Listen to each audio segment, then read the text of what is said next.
Joseph was just 17, a young shepherd boy, the favorite son of his father, Jacob.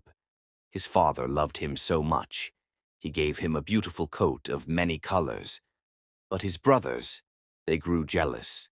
They saw how Joseph was favored, and bitterness filled their hearts. One night, Joseph had a dream.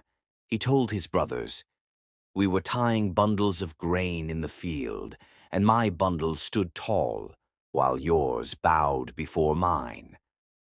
The brothers looked at him with anger. "Do you think you will rule over us?" Soon Joseph dreamed again. This time the sun, moon, and 11 stars bowed to him. Even his father was puzzled.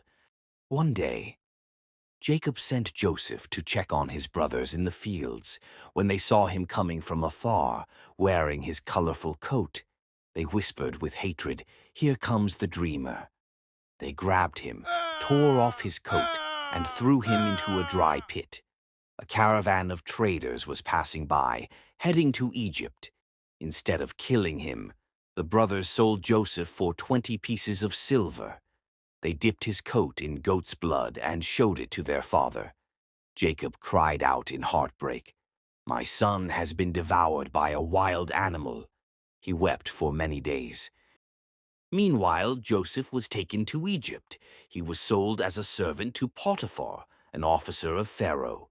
Even in a foreign land, far from home, Joseph remained faithful to God. God blessed all he did. Potiphar noticed and made Joseph overseer of his entire household. But soon, trouble came. Potiphar's wife began to desire Joseph. Day after day, she whispered, "Come with me." Joseph refused. "I cannot sin against God or betray your husband." One day, she grabbed his cloak as he fled from her. Angry and ashamed, she shouted false accusations. Potiphar was furious. Joseph was thrown into prison. Yet even in prison, God was with Joseph. The prison warden saw his honesty and trusted him with responsibilities. Two prisoners, Pharaoh's cupbearer and baker, had troubling dreams. Joseph said softly, "Interpretations belong to God. Tell me your dreams." He told the cupbearer he would be restored, and the baker that he would not live. And just as Joseph said, it happened. Joseph asked the cupbearer, "Please remember me when you stand before Pharaoh." But he forgot. 2 years passed, until Pharaoh himself had strange dreams: cows, fat and thin, grain, healthy and withered. None of his wise men could explain. Then, the cupbearer remembered Joseph. Joseph was brought before Pharaoh. Pharaoh said, "I hear you can interpret dreams."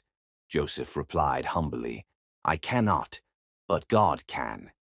He explained that 7 years of plenty would come to Egypt, followed by 7 years of famine. Pharaoh was amazed. "Where can we find anyone like this man? In whom is the Spirit of God?" He removed his royal ring and placed it on Joseph's finger.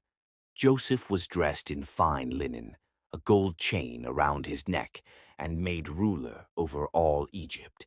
During the 7 years of abundance, Joseph stored grain in vast quantities. Then famine came. It spread far and wide, even to Canaan, where Joseph's family lived. Jacob sent his sons to Egypt for food.